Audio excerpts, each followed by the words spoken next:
Bom, o assunto agora é alienação parental. Você já ouviu falar? Esse é um fenômeno que ocorre quando um dos genitores manipula a criança ou adolescente com o objetivo de afastá-lo do outro genitor. Esse tipo de comportamento pode ter graves consequências psicológicas para a criança, afetando inclusive na qualidade de vida dela. Para discutir o assunto e conscientizar sobre a sua gravidade, a gente conversa ao vivo pela internet com a advogada Vanessa Paiva. Ela é especialista em direito de família e fala com a gente direto de São Paulo. Participe, mande sua pergunta através do nosso WhatsApp, 993139599. Boa tarde, doutora Vanessa. Obrigada pela sua participação hoje aqui no RJ.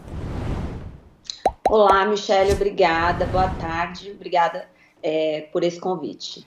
Eu começo nosso bate-papo, então, perguntando como que a gente prova essa alienação parental.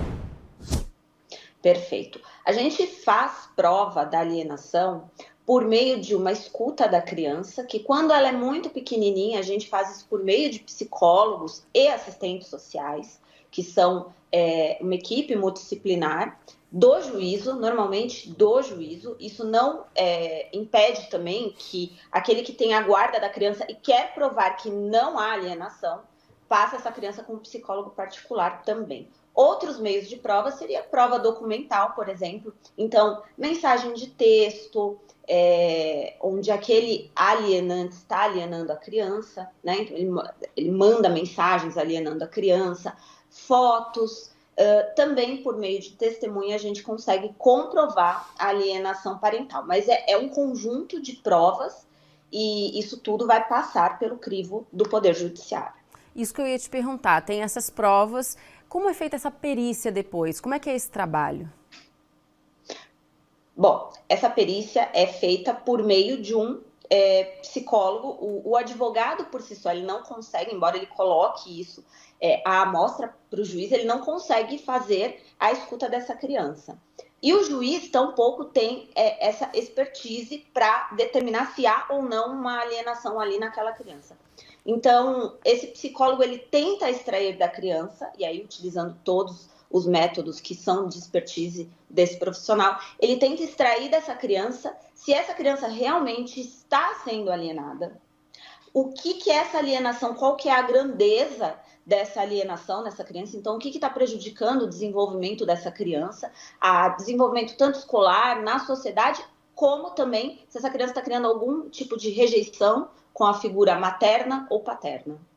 Certo. E quais os impactos dessa alienação parental num momento presente ou num futuro? Bom, no momento presente, normalmente a criança, ela cria uma repulsa em ir com esse outro genitor. Só fazendo uma ressalva, não é só genitor, genitora, tem também uma ampliação aí, tá? Quando a lei fala sobre alienação, ela também inclui avós, parentes próximos, então todo mundo pode praticar alienação.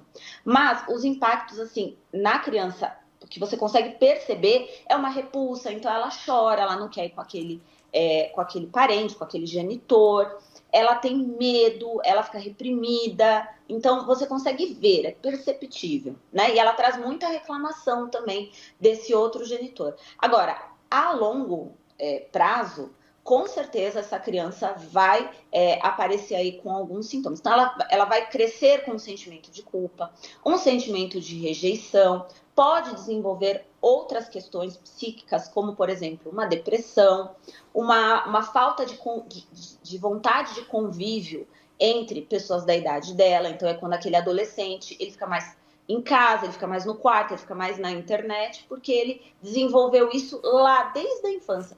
Quanto menor a idade da criança, mais fácil ela ser alienada. E também mais difícil tratar esses sintomas nela. E aí, então, eu te pergunto, quais medidas legais, como, né, os pais podem proteger essas crianças dessa alienação? Perfeito. Primeiro, os pais têm que ter a consciência. Se isso é feito, se isso é praticado por adultos, então os adultos que detêm essa consciência, eles têm que trabalhar em cima disso. Não adianta, quando o casal se separa, querer separar filho de pai e filho da mãe.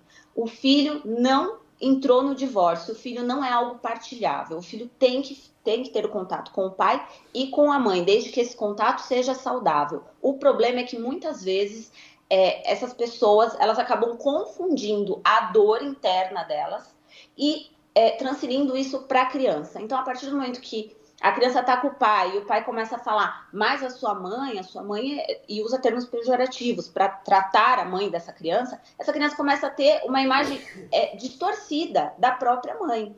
Então, o melhor é a conscientização de que a criança não tem nada a ver com o seu divórcio, com a sua separação ou com qualquer outra mágoa ou ressentimento que você tenha da outra parte. Certo, doutora Vanessa, tem perguntas chegando através do nosso WhatsApp, por isso nós vamos chamar o Anderson Patrick na nossa redação para saber a participação dos telespectadores. Anderson. Oi, doutora Vanessa, boa tarde, tudo bem? Boa tarde, Chegou uma Anderson, pergunta aqui da Cristina Freitas, da cidade de Paracambi. A pergunta dela é a seguinte: ela quer saber se na ação em que for alegada a existência da alienação, ela quer saber se o juiz vai decidir com a ajuda de outros profissionais ou apenas com base nas narrativas dos fatos.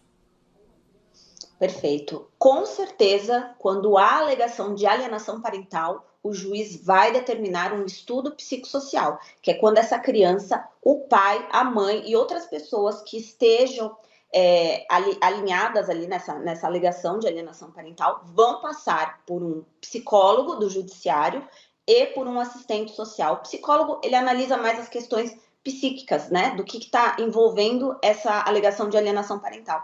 E o assistente social, ele vai justamente verificar o meio em que essa criança vive. Então, normalmente, ele visita a casa dessa mãe, desse pai e das pessoas envolvidas. Agora, doutora Vanessa, a gente já viu que é um trabalho em conjunto aí. Como que as escolas e os outros profissionais, eles podem contribuir para prevenir esse tipo de crime, vamos dizer assim, porque ele causa tantos danos a essa criança e a esse adolescente? Pois é, a escola ela tem um papel fundamental. Muitas vezes a criança reprime isso. É tanta pressão em cima da criança que ela não consegue se abrir em casa, ela acha que ela é a culpada por esses transtornos, e na escola é um momento em que ela encontra um ambiente mais acolhedor. Então é importante a escola acolher a criança, a escola ouvir a criança e ter profissionais que possam entender e diagnosticar isso. Muitas vezes isso é feito por uma pedagoga da escola, uma coordenadora que tem essa expertise, e até mesmo por psicólogos quando a escola tem esse profissional em conjunto trabalhando, tá?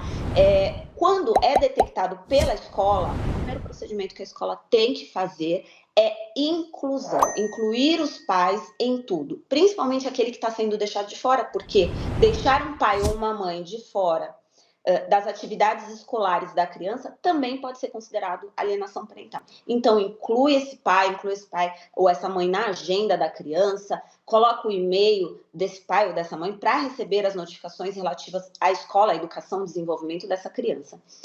Outra forma também da escola participar ativamente para evitar um progresso dessa alienação e desse sofrimento da criança é chamar os pais para uma reunião. Quando isso está muito agravado, também a escola que aciona o conselho tutelar.